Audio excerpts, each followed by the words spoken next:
Si la politique et les élections te font chier, t'es au bon endroit.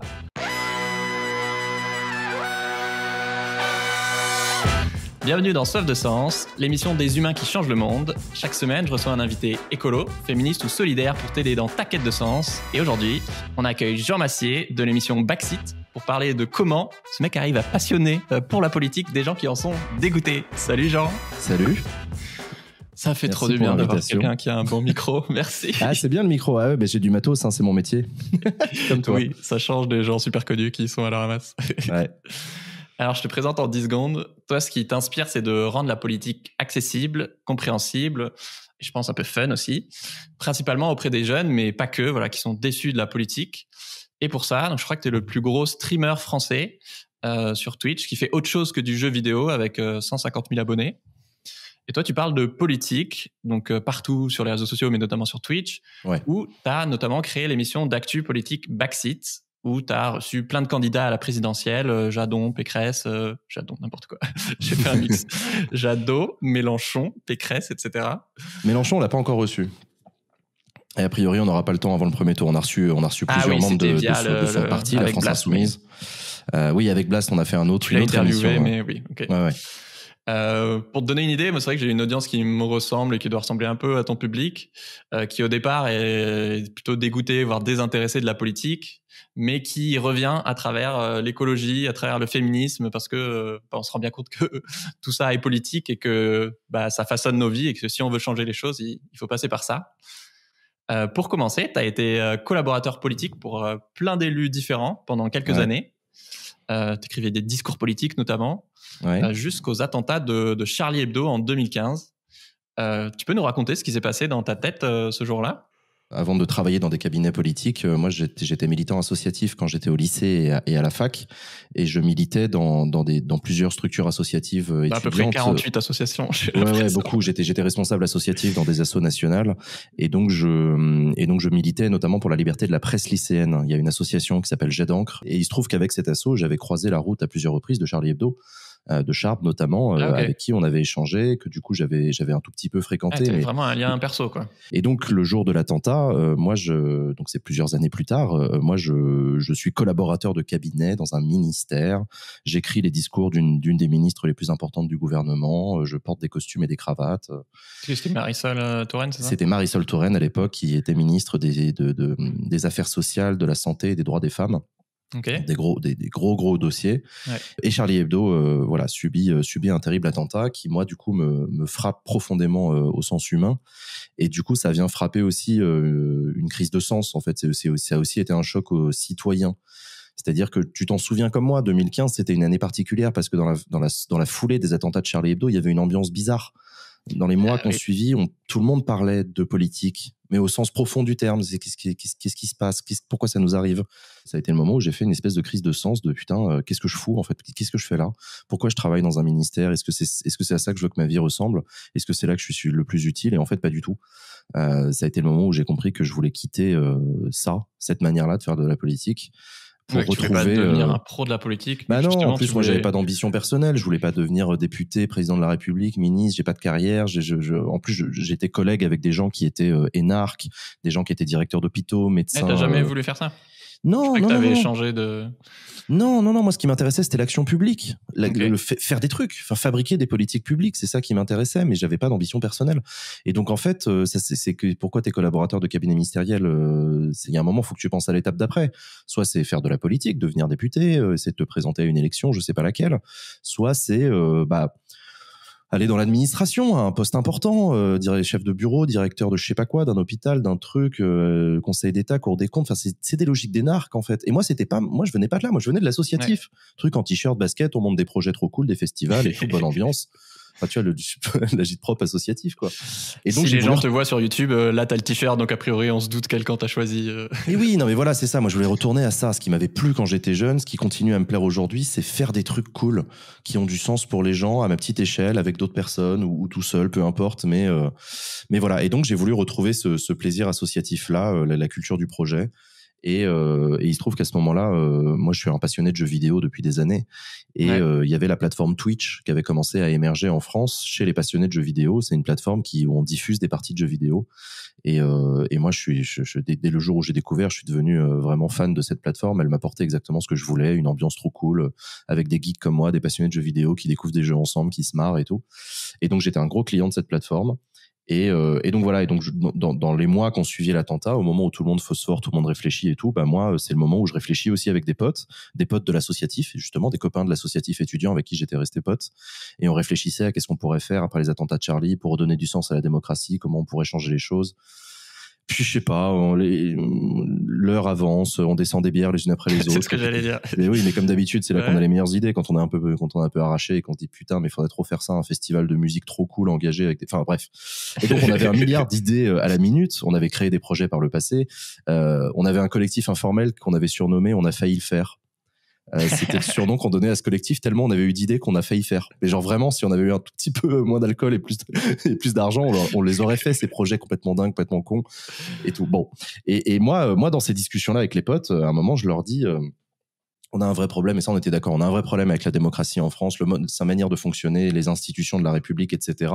Elle se donne à voir à travers des images et des postures totalement habitables pour le grand public, notamment pour les jeunes. La politique, de prime abord, ça se résume toujours à des personnalités en costume-cravate, déjà, qui se montrent devant des caméras dans des postures, un pupitre par exemple, devant des drapeaux européens et français, des interviews à la télévision qui en réalité sont très carrées, très câblées, oui, etc. Orchestré. Donc en fait, la politique se montre avoir d'une certaine manière qui est extrêmement éloignée des gens. Et ensuite, la politique se montre avoir avec du jargon. La politique, ce sont des personnes, déjà des personnalités avec des prénoms et des noms de famille, on les connaît pas tous. Et ensuite, c'est aussi un jargon dans la pratique. On parle de budget, on parle de collectivité locale, on parle de décentralisation, on utilise des mots qui sont durs, putain, qui sont violents. Et il faut pas s'étonner que les gens se sentent éloignés de la politique quand c'est aussi imbitable que ça, quand c'est un espèce de petit monde refermé sur lui-même. Et donc tu décides justement de créer un premier projet à ce moment-là. Et je décide de créer un premier projet en disant moi je vais marier ma passion pour le jeu vidéo et Twitch avec le jeu que je connais le mieux, qui est la politique, parce que moi pour le coup je viens de ce milieu-là. Je suis constitutionnaliste de formation. J'ai fait des affaires publiques. Je suis collaborateur de cabinet. Je sais comment ça marche, le gouvernement, l'État, les collectivités. Donc je vais commenter en direct la politique pour que les gens puissent la comprendre. De la même manière qu'on commente un jeu vidéo pour l'expliquer, bah moi je vais commenter la politique. Et donc voilà, c'est né aussi simplement que ça. Et donc je suis devenu commentateur de l'Assemblée nationale, comme si c'était un match de foot. Donc c'est trop bien. J'explique aux gens. Ouais. Donc pour vous donner une idée, bah voilà, je sais pas vous, mais moi quand je regarde l'Assemblée nationale, je comprends pas grand-chose et c'est souvent assez chiant. Bah là du coup toi t'expliquer en stream, en live, bah ok, qui c'est qui parle, pourquoi est-ce qu'il dit ça, pourquoi sa question là maintenant elle a du sens et pourquoi les gens sont en train de le huer ou au contraire de l'applaudir quoi. Ouais, et du coup, j'ai un rôle de repolitisation aussi de la consommation de ces séances-là, parce que les séances de l'Assemblée nationale, elles sont diffusées à la télé depuis les années 80 en direct sans explication, et les citoyens sont censés comprendre par eux-mêmes, et c'est censé rapprocher les citoyens de la politique. Pour moi, ça fait exactement l'inverse. Au contraire, ça dégoûte les gens parce que les gens comprennent pas, que du coup, ils s'arrêtent sur les huées, ils s'arrêtent sur les absences dans l'hémicycle, ils s'arrêtent sur plein de trucs, et je les comprends, évidemment. De prime abord, c'est le premier truc qui te marque. Et donc, du coup, ça les éloigne beaucoup. Et donc, moi, mon rôle, c'est exactement ce que tu dis. Contextualiser, expliquer, c'est qui le mec en costard-cravate, là, qui est en train de parler? Pourquoi il parle de ça, pourquoi ça a du sens, pourquoi c'est important, pourquoi le gouvernement est emmerdé. Et donc, ces petites clés de compréhension, elles te permettent de suivre la séance, mais de la suivre d'un point de vue citoyen, c'est-à-dire avec un regard critique et politique. Tu laisses de côté les applaudissements, les huées, les absences, etc. Et tu te reconcentres sur, OK, en fait, il y a des camps politiques, il y a un gouvernement, il y a une majorité, il y a des oppositions. Chacun est dans son rôle, mais c'est un rôle démocratique. Et donc, en fait, mon rôle, c'est de repolitiser la politique, ouais. Et donc, tu fais ça avant de lancer Backseat. C'est quoi Backseat alors ? Backseat, c'est un projet que j'ai lancé l'été dernier, il y a bientôt 1 an, et c'est l'ambition folle de donner naissance à la première émission politique pour les jeunes. Oh. Quand je dis la première, c'est déjà la première parce qu'il n'en existait pas sur Internet des talks. Donc c'est un talk show d'actualité politique hebdomadaire en direct. Oui, il n'en existait pas pour les jeunes, avec un côté plateau, caméra, invité, chroniqueur, séquence, etc. Ouais. Et surtout la première émission au sens, je veux que cette émission, elle puisse être regardée par des jeunes pour qui c'est la première émission politique. C'est-à-dire c'est leur premier pied dans la politique. Ensuite, ils évolueront, ils grandiront, ils iront vers d'autres. Non, justement, voilà, c'est ça. Moi, je veux m'adresser aux vrais jeunes, c'est-à-dire les jeunes qui sont pas comme moi, les jeunes qui n'ont pas travaillé en politique, les jeunes qui n'y connaissent rien à la politique, les jeunes qui jouent aux jeux vidéo, les jeunes qui qui sont des vrais jeunes, qui sont abstentionnistes, qui sont un peu dégoûtés, qui sont éloignés de la politique. Moi, je veux leur donner accès à une première émission, un truc cool, qui s'adresse à eux, dans lequel ils se sentent à l'aise et qui comprennent qu'en fait, la politique, ça leur parle, ça s'adresse à eux, que c'est OK de pas tout comprendre, que c'est OK aussi d'avoir une opinion, et puis de la fabriquer, et puis de réfléchir, et puis d'écouter, etc. De se tromper, de changer d'avis. Ouais, se tromper, changer d'avis, réfléchir, être surpris par des invités, agréablement ou désagréablement, etc. C'est ça, suivre la politique.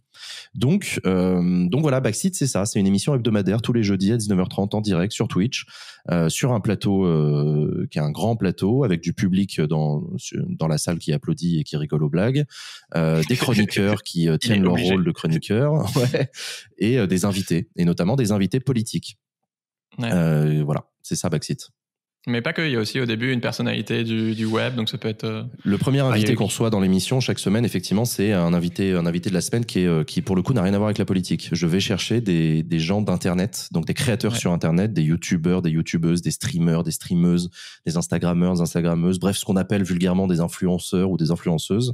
Et c'est des gens que je vais chercher parce qu'ils n'ont rien à voir avec la politique, ils ne parlent pas de politique, hein, c'est des gens qui parlent de cinéma, qui parlent de jeux vidéo, qui parlent d'autres choses. Et moi, je leur propose une interview tournée autour de « Et toi, dans ta vie à toi, la politique, ça a quelle place ? Viens nous dire un peu comment toi tu te sens. » Et en général, tu t'en doutes, leurs réponses sont plutôt mitigées. C'est rarement des fans de politique, c'est souvent des gens, en fait, c'est des gens normaux, c'est des gens de leur génération et de leur âge, dans leur pays, dans leur contexte, qui sont un peu saoulés, un peu fatigués, qui aiment pas trop ça, et en même temps qui culpabilisent et tout. Donc voilà, on va explorer ça. Et pour moi, c'est très important d'avoir ces invités-là parce que ça vient nous rappeler en permanence que les gens normaux sur Backseat, c'est eux. Nous, on n'est pas des gens normaux. Quand je dis nous, c'est moi et mes chroniqueurs et chroniqueuses. Nous, on est des passionnés de politique. Mais on ne représente pas la majorité des jeunes de ce pays. Hein. Pas du tout. La majorité des jeunes de ce pays, elle est éloignée de la politique. Donc voilà. Donc tu dis aux gens, ce que j'ai dit en intro, voilà, si la politique vous fait chier, vous êtes au bon endroit chez Backseat. Pourquoi tu dis ça ? Parce que c'est le côté provoque. C'est le côté provoque. C'est pour être assez clair. Moi, je sais très bien que les gens qui cliquent sur ma chaîne la première fois, au début, il y a un effet de surprise. Genre, tiens, qu'est-ce que ça fait là sur Twitch ? Twitch est une plateforme de jeux vidéo. Hein. Qu'est-ce que ça fait là ? Pourquoi ils parlent de politique ? Donc déjà, il y a de la surprise. Ensuite, parfois, il y a de la circonspection, voire du rejet. Des gens qui disent, mais ça n'a pas sa place ici, c'est trop bizarre. Et ensuite, il y a un risque aussi que des gens se disent non, mais c'est pas pour moi. Enfin là, c'est bon, ça parle de politique, ça s'adresse pas à moi. Oui, d'autocensure. Parce que moi, ça me fait chier la politique. Et donc c'est pour ça que moi, c'est le côté provoque de dire aux gens, mais non, en fait, fais pas l'erreur. Si t'es arrivé là, c'est qu'il y a une raison. Si ça te fait chier la politique, en fait, c'est que t'as cliqué au bon endroit, mec. Hein. Bienvenue. C'est pour toi qu'elle est là cette émission. T'inquiète, ça te fait chier. Il faut que tu puisses la regarder, il faut que tu puisses te sentir à l'aise et tout. Et le mieux, c'est que ça marche. Il y a beaucoup de gens qui me disent. Putain, ta chaîne, je la regarde depuis 6 mois, dis donc, c'est fou, t'as réussi à me réintéresser. Je me suis surpris à cliquer sur des articles de journaux, alors qu'avant je faisais pas ça du tout, je zappais à chaque fois que je voyais Le Monde, Le Figaro, Libération, Mediapart, je cliquais jamais, non, c'est pas pour moi, c'est pas pour moi. Grâce à toi, dis donc, maintenant je m'intéresse, je suis curieux, j'écoute un politique parler en interview alors qu'avant je zappais et tout, voilà. Donc tu vois, c'est que ça a l'air de marcher, quoi. Ouais, c'est ça la magie de la vulgarisation, quoi. Ça t'enlève toutes ouais, les c'est barrières ça, la qu'il peut y vulgarisation. avoir Mais d'ailleurs, dans mes inspirations, je te parlais des joueurs de jeux vidéo et des gens sur Twitch tout à l'heure, mais dans mes inspirations, il y a aussi les vulgarisateurs sur YouTube.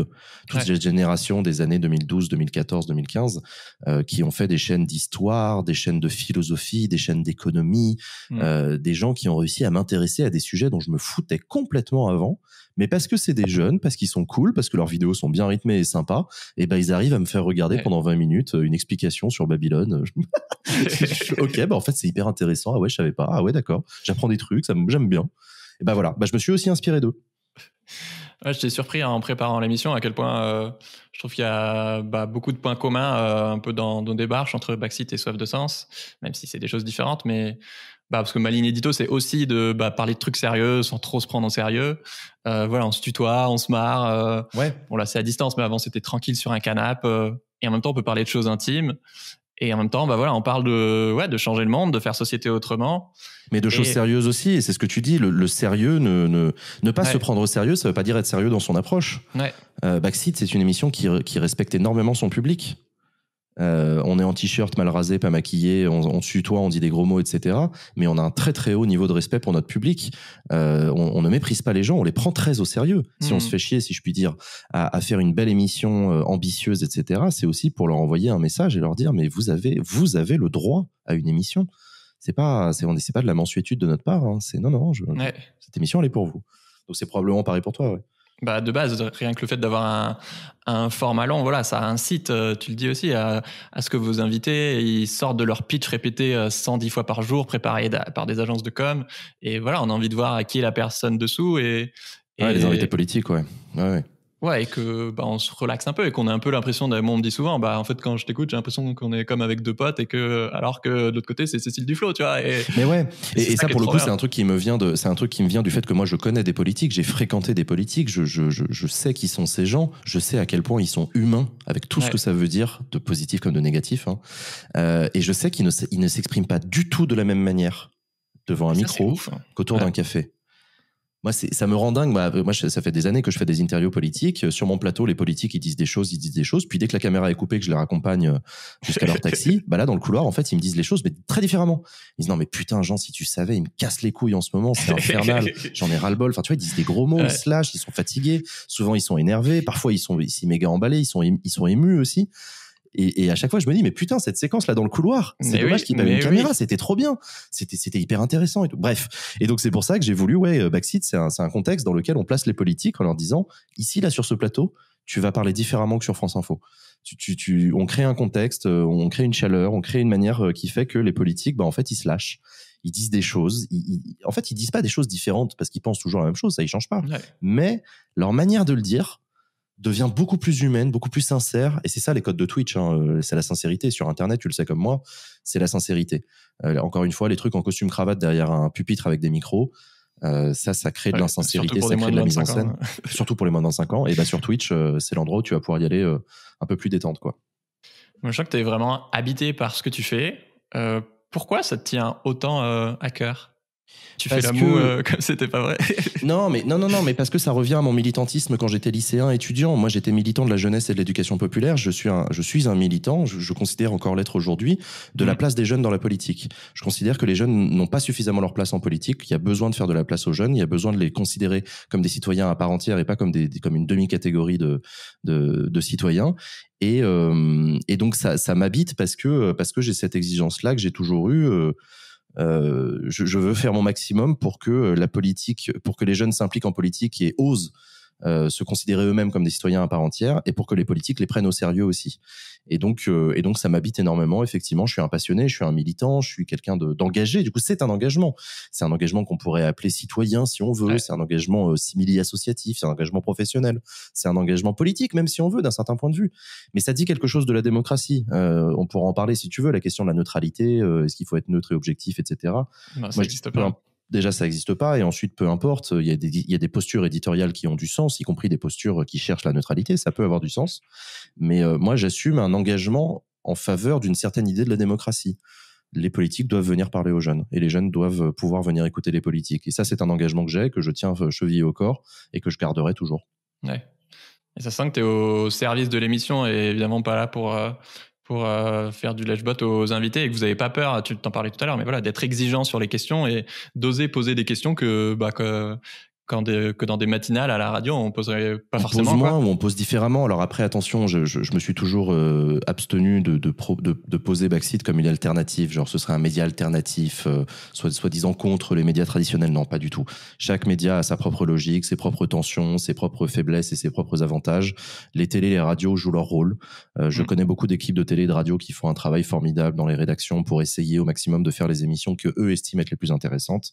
Donc, je leur retire pas ça. Ils ont le droit. Chacun a son format, chacun a sa place, c'est complémentaire, c'est pas, je n'ai pas la prétention de substituer la télévision et la radio. L'avantage, c'est que tu as une liberté totale, et que, par exemple, du coup, voilà. Vous osez demander à, je sais pas, à Castaner, mais en fait, on a l'impression que votre police, vous la contrôlez pas, quoi. Et du coup, voilà, ça crée des réponses super intéressantes, quoi. Exactement. On aborde des sujets peut-être de manière beaucoup plus cash, etc.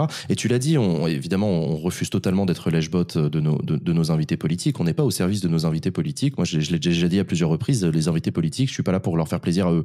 S'ils sont pas contents de l'interview, j'en ai rien à foutre. Moi, ce qui m'intéresse, c'est le public. Donc, sans être dans le clash non plus. Sans être dans le clash, oui, non, c'est pas un tribunal. Alors ça, pareil, le clash, l'espèce de règlement de compte, le face-à-face, etc. C'est pas du tout mon truc, j'aime pas ça. Moi, quand j'interviewe une personnalité politique, si je lui pose des questions, c'est parce que ce sont des questions sincères auxquelles j'attends des réponses. J'aimerais bien que vous m'expliquiez, monsieur le député, comment vous concevez ça? Expliquez-moi, vous, avec vos mots. Parce que moi, je peux en avoir une idée préconçue, mais je fais l'épreuve d'ouvrir mon cerveau, d'ouvrir ma tolérance en disant, mais expliquez-moi, vous, comment vous le matérialisez, ça? Comment vous l'avez vécu, cet épisode? Parce que moi, je l'ai vécu d'une certaine manière. Mais vous, dites-moi. Donc, tu vois, c'est une curiosité que j'ai et que j'essaie de transmettre. Mais oui, effectivement, on n'est pas au service de nos invités politiques. On les prend pour ce qu'ils sont, mais on les respecte aussi pour ce qu'ils sont. C'est-à-dire qu'on on leur fait l'amabilité de les prendre au sérieux. Vous êtes une personnalité politique, vous avez du pouvoir ou vous cherchez à en avoir. Nous, on va prendre ça au sérieux, donc on va vous poser des questions sérieuses. Et c'est marrant parce que j'avais pas forcément pensé à ça, mais c'est vrai que Twitch peut incarner davantage le côté démocratie plus horizontale, plus participatif, parce que avec cette culture de l'immédiateté, les invités ils peuvent être amenés à dire je sais pas, avoir plus d'humilité ou ouais, c'est une autre représentation de la démocratie, quoi. Ça les met dans des postures différentes et je suis tout à fait d'accord avec toi. En fait, pour faire très simple, et ça c'est la version un peu politique que j'ai théorisée de ce que je fais et de mon activité, mais la démocratie représentative, elle a papa, dans son côté très vertical, dans son côté où le citoyen n'a finalement pas beaucoup d'autres alternatives que mettre un bulletin dans une urne une fois de temps en temps et voter manifester ou gueuler de temps en temps pour dire qu'il n'est pas content. Ouais. Ce mode de démocratie-là, la démocratie représentative, s'accommode très bien des médias descendants, c'est-à-dire la télé et la radio. Un auditeur ou un téléspectateur n'est rien d'autre qu'une personne passive face à un programme qui lui est proposé et à laquelle il n'est invité finalement qu'à écouter de manière passive. Or, il se trouve que la démocratie est en train de muter. En France et partout dans les pays développés, on est en train d'aller de plus en plus vers un modèle implicatif où les citoyens ont un rôle à jouer, y compris dans la fabrique des politiques publiques. C'est un truc que tu vois beaucoup en France avec les collectivités locales qui mettent en place ce qu'on appelle la démocratie participative. Au niveau national, c'est encore très embryonnaire, mais il y a quand même des concertations nationales, il y a le dialogue social historiquement qui est franchement à la peine en ce moment, mais on a vu les expériences de grands débats nationaux, de conventions citoyennes qui montrent aussi une volonté, y compris du gouvernement, d'adapter de plus en plus son mode de fonctionnement démocratique. Il y a encore du boulot, mais ça souffre, quoi. Oui, c'est encore embryonnaire, tu sens que la 5e République, il va à tâtons, mais tu sens quand même une perception. Puis tu as le mouvement des Gilets jaunes aussi, je le rappelle, qui est venu dire ça, qui est venu dire un souhait des gens de participer directement. Je veux dire, on a quand même vu des gens avec des gilets fluo sur des ronds-points, avec des drapeaux sur lesquels il y avait écrit RIC, c'est-à-dire référendum d'initiative citoyenne. 3 mots très violents, pour revenir aux mots violents dont je parlais tout à l'heure. C'est quand même particulier d'avoir des gens qui sont ni politiques, ni juristes, ni quoi que ce soit, posés sur le débat national comme ça, une idée référendaire. Pardon, la première interprétation que j'en ai, c'est putain, on est en train de vivre un moment démocratique majeur. Les gens veulent participer. Les gens veulent pas juste gueuler. Les gens veulent pas juste réclamer. Les gens ne sont pas des consommateurs de services publics comme on pourrait le croire, des gens passifs qui n'attendent finalement qu'une allocation ou je sais pas quoi. Non. Les gens veulent prendre leur part dans la complexité de la décision, avec tout ce que ça implique, de complexité justement. Mais donc voilà. Et donc ce nouveau mode de démocratie qui implique le citoyen différemment, il doit s'accommoder de nouveaux médias. Et c'est là que les médias descendants à la papa ne s'accommodent plus de cette nouvelle démocratie. On a besoin de démocratie, on a besoin de médias beaucoup plus implicatifs, beaucoup plus horizontaux. Et Twitch peut rendre possible ça. Et c'est ce à quoi je travaille depuis 7 ans. C'est à créer de nouveaux modes de médias qui accompagnent cette nouvelle démocratie. Ouais, parce que les politiques, pour l'instant, c'est un peu des quiches en termes... on va dire quand nouveaux médias, du coup, pour moi, ça implique aussi... Non, je veux dire sur les réseaux sociaux, justement. Sur les réseaux sociaux, en matière de nouveaux médias. Voilà, tu dis qu'ils se battent pour venir chez toi, parce qu'en fait, ils n'arrent pas à toucher les gens qui écoutent pas les médias de mainstream. Parce qu'ils s'y prennent avec les pieds la plupart du temps. C'est-à-dire que beaucoup de politiques considèrent Internet comme un comment dire? Un copier-coller Non, comme un espace de communication.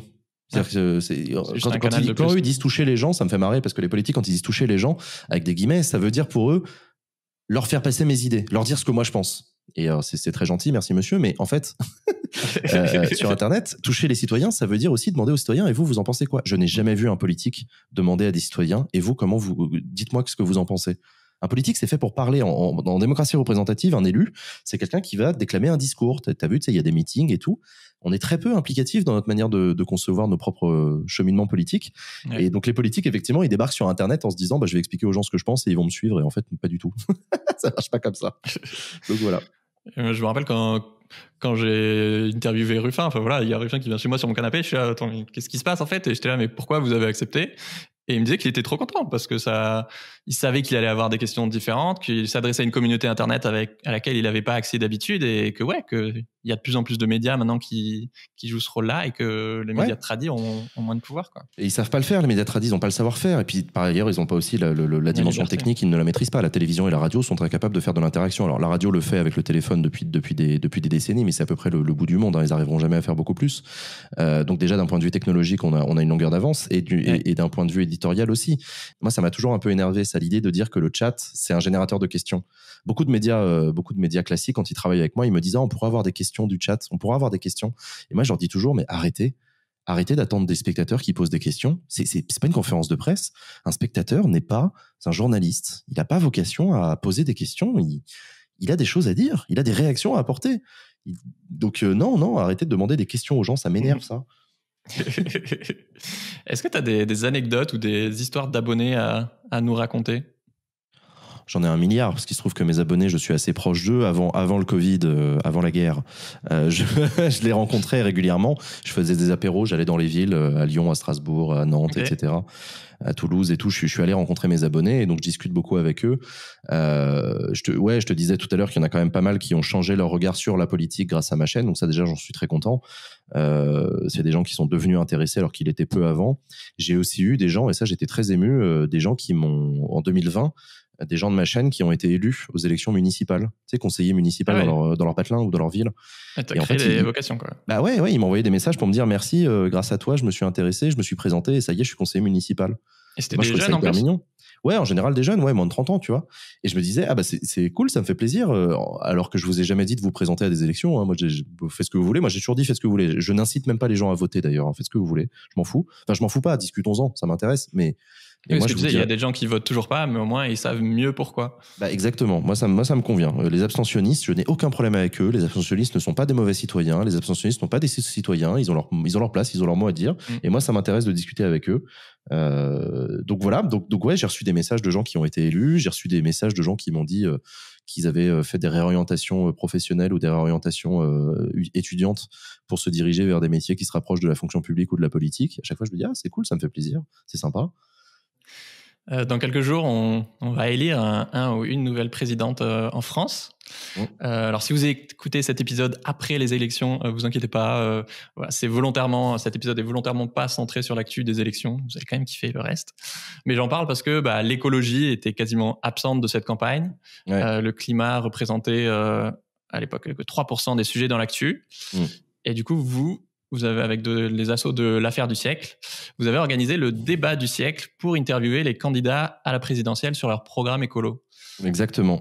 Tu peux nous raconter comment c'est né ? C'est une aventure qui est née d'une rencontre. Déjà, j'ai interviewé Cécile Duflot, donc l'ancienne ministre. Je l'ai reçue sur mon plateau en janvier, on a discuté.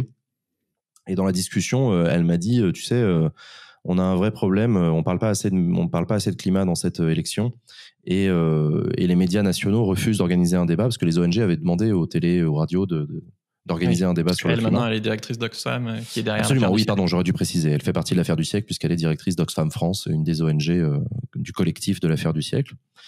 Et moi, je suis pas particulièrement militant ni engagé sur les questions écologiques, mais on parle de ça. Et moi, je lui dis, mais tu sais, c'est intéressant que tu me dis ça parce que moi, justement, j'ai vocation à intéresser les gens sur des thématiques. À cette campagne présidentielle, on peut aussi la faire vivre différemment. Et en fait, dans la discussion avec Cécile, on imagine, ce serait ouf quand même d'organiser un débat présidentiel uniquement sur le thème du climat sur Internet. Et en plus, ça aurait du sens parce que Internet tient un rôle particulier dans la question climatique. Toute une génération de jeunes mobilisés dans les manifs climat et dans les mouvements en faveur du climat, en fait, se retrouvent sur Internet. C'est très jeune, c'est très web, en fait, comme mouvement. Alors, il y a des mouvements traditionnels de militantisme à la papa altermondialiste des années 80-90, hein, je remets pas ça en cause, mais il y a aussi, toute une nouvelle génération de jeunes motivés. Les XR, les Camille Etienne, les Camille Etienne, etc. Donc, c'est toute une génération. Et tu vois, typiquement, l'affaire du siècle, c'était une pétition en ligne. Avant ça, il y avait eu les grèves scolaires. Avant ça, il y a eu Climate, etc. Enfin bref, il y a de l'Internet. Il y a de l'Internet dans le mouvement climat. Donc, bref, ça avait du sens. Ça avait du sens éditorialement. Ça avait du sens que ce soit sur ma chaîne. Ça avait du sens qu'on le fasse ensemble. Et donc, on a travaillé pendant des mois pour organiser effectivement une grande émission avec des candidats à l'élection présidentielle pour qu'ils viennent s'exprimer et présenter leur programme en matière climatique, en matière d'environnement, en matière de biodiversité, bref, sur ces enjeux-là. Donc voilà, donc on a organisé cette émission-là. Bon, je te passe tous les détails d'organisation extrêmement complexes en matière de budget, de production, etc. Mais j'imagine. d'un point de vue éditorial, on a pris la décision d'organiser ce qu'on appelle un défilé, c'est-à-dire un grand oral. Les candidats se succèdent les uns après les autres devant la caméra pour venir expliquer en une demi-heure chacun ou chacune ce qu'ils feront quand ils deviendront président ou présidente de la République. Et donc voilà, donc ça a donné une grande soirée en direct sur ma chaîne Twitch. Et mine de rien, c'est pas pour me jeter des fleurs, mais on a écrit une page de l'histoire d'Internet ce jour-là. Ça n'avait jamais été fait. Déjà, Backseat, c'était le premier talk show d'actu politique sur Internet, mais le débat du siècle, c'est un autre standard, c'est un autre niveau, quoi. On a apporté la démonstration qu'il était possible sur Internet de trouver des grands moments médiatiques en matière de politique. Donc voilà.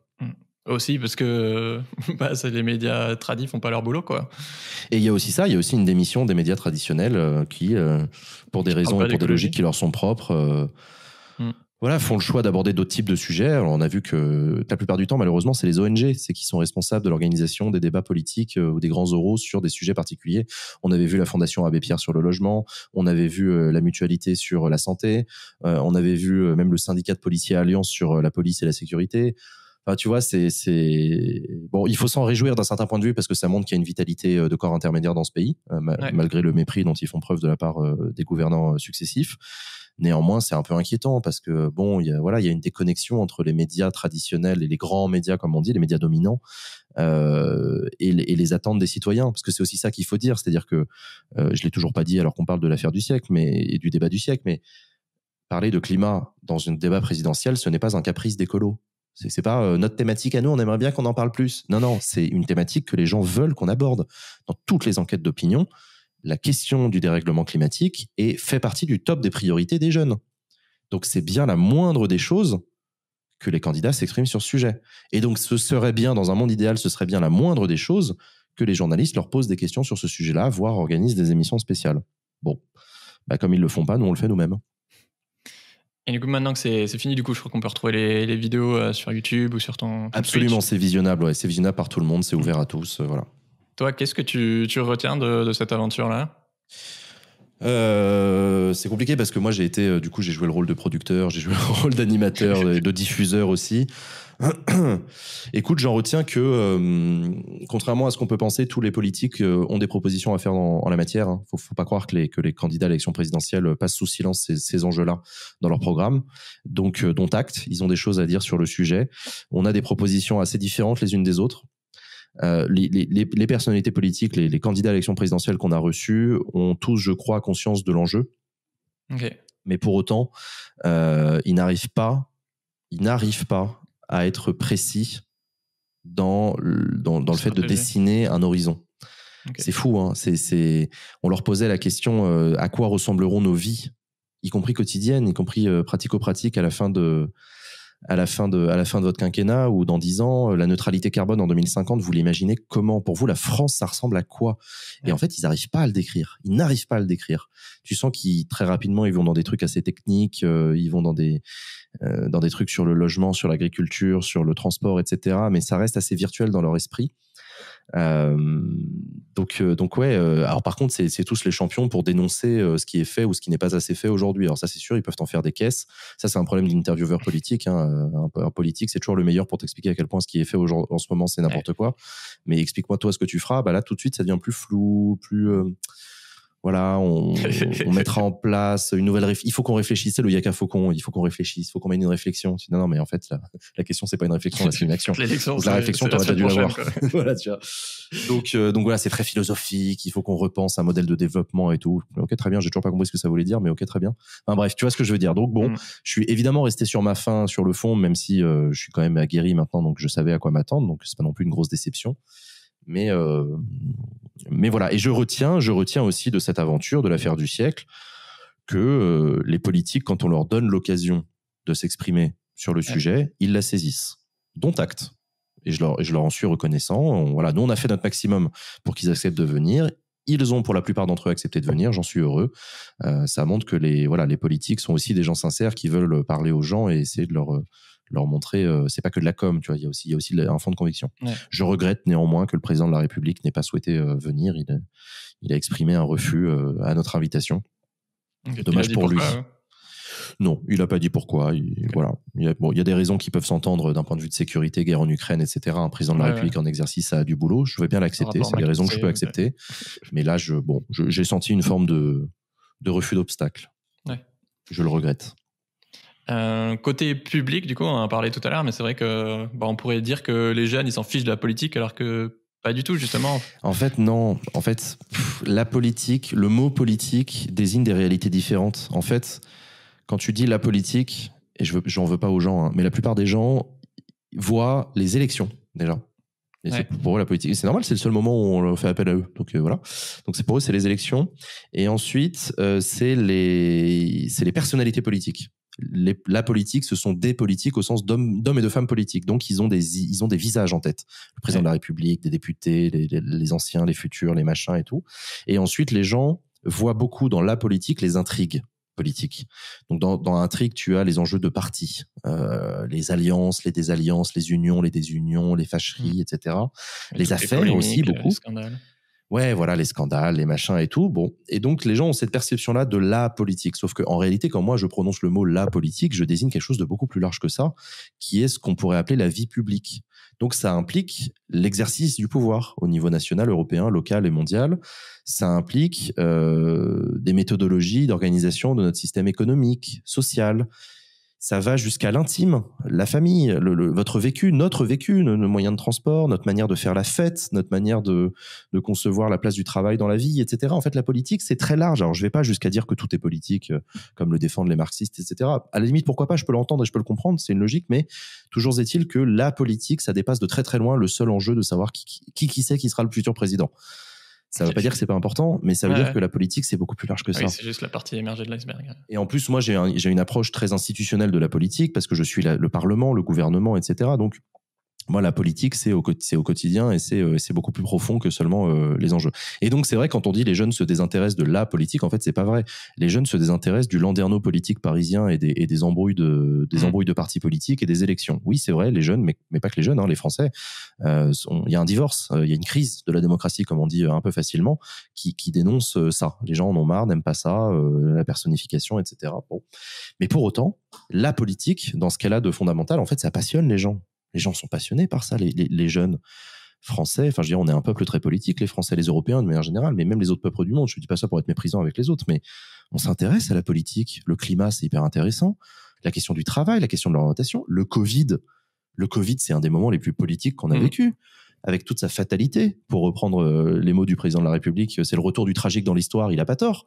Mais le tragique, c'est extrêmement politique. Le tragique dans l'histoire, la guerre en Ukraine, la montée des prix du pétrole, etc. C'est politique. Et donc, les gens, ça les intéresse de ouf, contrairement à ce qu'ils disent eux-mêmes. Voilà. Justement, je me demandais si j'étais biaisé parce que j'ai l'impression que, comme on l'a évoqué, notamment grâce aux réseaux sociaux, il y a plus de jeunes engagés qu'avant sur la crise climatique, contre la guerre, pour les Ouïghours, etc. Et heureusement, parce que la politique, c'est encore plus important quand c'est la merde, quand il y a le Covid, quand il faut décider ce qu'on fait, quand c'est la guerre en Ukraine, quand la crise climatique grandit, etc. Est-ce que tu penses que est-ce que tu es d'accord, ou est-ce que il y a aussi une partie grandissante de la jeunesse qui s'en désintéresse? Non. En fait, je suis pas d'accord. C'est qu'en fait, il n'y a pas plus ou moins de jeunes qui s'engagent en politique qu'avant. C'est juste que les modalités d'engagement ont changé. C'est-à-dire, pendant très longtemps, et ça, c'est un peu un défaut qu'on a toujours, on conçoit l'engagement politique dans ses formes habituelles. C'est-à-dire l'adhésion à un parti, le militantisme, le vote, la participation à un mouvement syndical, une grève, un truc comme ça. C'est ça l'engagement politique. Sauf que les jeunes, aujourd'hui, se détournent majoritairement de ces formes-là d'engagement politique. Je t'en parlais tout à l'heure. Ça, c'est la politique à la papa. C'est vraiment la démocratie à la papa.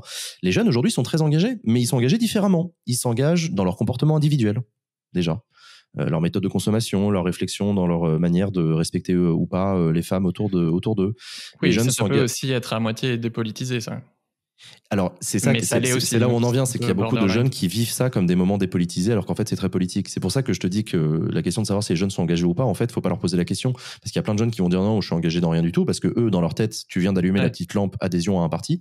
Alors qu'en fait, quand tu commences à discuter avec eux, tu te rends compte qu'ils sont hyper intéressés, qu'ils ont des choses à dire, qu'ils pensent des choses, qui s'expriment aussi sur les réseaux sociaux, sur Twitter, sur les forums, sur machin et tout. Donc, non, les jeunes sont toujours aussi engagés qu'avant. C'est juste que leur mode d'engagement est très différent. Voilà, c'est tout. C'est une autre manière de s'engager.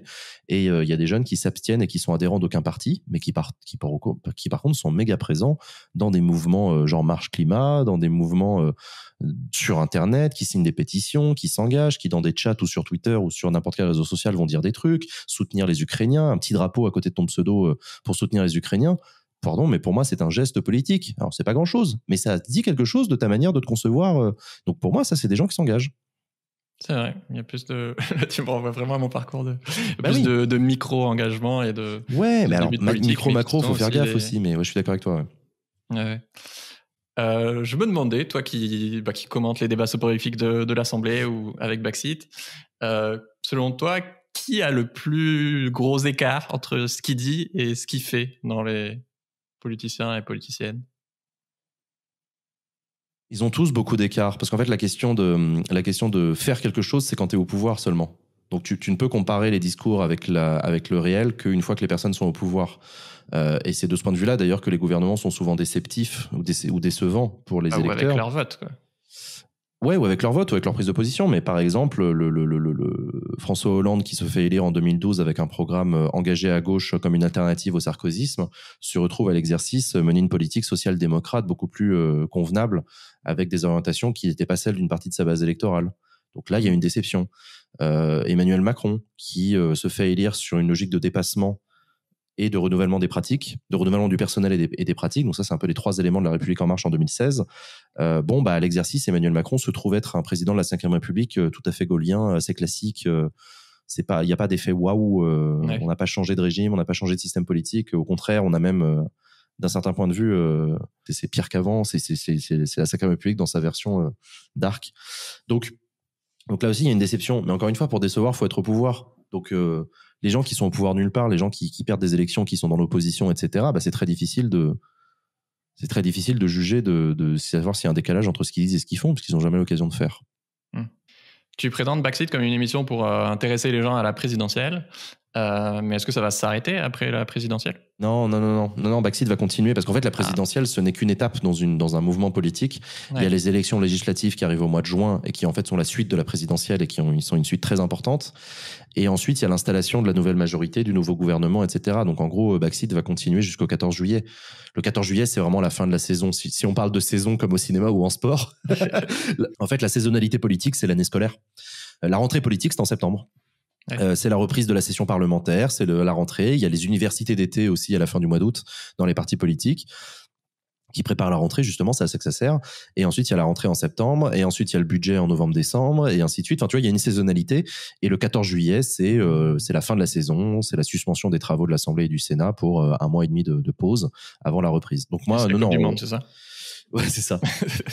Et donc, du coup, voilà. Donc, nous, Backseat, Backseat a vocation à continuer jusqu'au moins le 14 juillet. Et ensuite, pour une deuxième saison, éventuellement, on verra. Il y a des enjeux budgétaires qui sont assez importants, mais voilà. Ouais. D'ailleurs, je devrais bientôt interviewer ta collègue chroniqueuse Léa Chamboncel. Léa, ouais, qui est chroniqueuse sur le plateau de Backseat, ouais. Pour parler d'avoir plus de femmes en politique. Ouais. Elle vient de sortir un bouquin sur le sujet, ouais. Ouais. Merci beaucoup, Jean. Je me suis régalé. Merci à toi. Vous pouvez retrouver l'émission Backseat du coup tous les jeudis à 19h30, c'est ça ? Sur Twitch. Tu m'as pas demandé pourquoi elle s'appelait Backseat. Mais pourquoi s'appelle-t-elle Backseat ? Non, mais parce qu'il y a plein de gens qui doivent être en train de t'écouter et se dire mais pourquoi Backseat ? C'est bizarre pour un nom d'émission politique. En fait, le Backseat, j'explique rapidement. Le Backseat, c'est un comportement qui vient à l'origine de l'automobile. Vous avez tous déjà connu ça. C'est la personne qui est assise derrière le conducteur et qui commente la manière qu'a le conducteur de conduire. Je sais pas si vous avez déjà arrivé, c'est extrêmement pénible. Quand tu conduis une bagnole et que t'as un pote derrière qui te dit, t'aurais dû dépasser le camion là, fais gaffe, tu roules trop vite, fais attention. C'est extrêmement pénible. Ça s'appelle backseater, faire du backseat. C'est très chiant. Et en fait, ce langage-là, c'est retrouvé dans le jeu vidéo. Le fait de faire de backseat dans le jeu vidéo, c'est la même chose. C'est quand t'es en train de jouer au jeu vidéo et que t'as la manette entre les mains et que t'as un pote qui est assis derrière toi sur le canapé et qui commande ce que t'es en train de faire en disant non, tu devrais pas faire ça, non, tu joues mal, quoi. Et donc, ça s'appelle faire du backseat. Et c'est très chiant. C'est extrêmement chiant. Et donc, sur Twitch, le backseat, c'est un comportement qui est en général assez peu apprécié des streamers. C'est quand les gens dans le chat arrêtent pas de commenter ta manière de jouer au jeu vidéo et de te dire que eux, ils sont tellement meilleurs que toi, ils feraient mieux que toi. Et donc, le backseat, nous, c'est le mot qu'on a utilisé. C'est le chat, d'ailleurs, qui a trouvé, c'est ma communauté qui a trouvé ce titre. Parce qu'en fait, le backseat, ça correspond assez bien à ce que font les citoyens. En fait, on backseat le gouvernement. Comme la démocratie ne nous laisse pas notre part dans la fabrique de la loi, en fait, on est contraint de faire rien d'autre que de backseater. Donc on fait du backseat politique, c'est-à-dire qu'on commente la politique, on dit moi si j'étais au pouvoir je ferais tellement les choses différemment et tout. Bon bah voilà. Donc c'est pour ça qu'elle s'appelle comme ça cette émission. Ah ouais, bah du coup c'est un bête de nom, ouais. Je pensais pas qu'il y avait autant de sens. Trop bien. Si tu veux plus d'épisodes avec des humains rayonnants comme Jean, abonne-toi et je te conseille les épisodes avec François Ruffin qu'on a évoqué sur les magouilles politiques ou Cécile Duflot aussi sur sa vie de ministre. Ciao Jean, ciao tout le monde. Ciao, merci.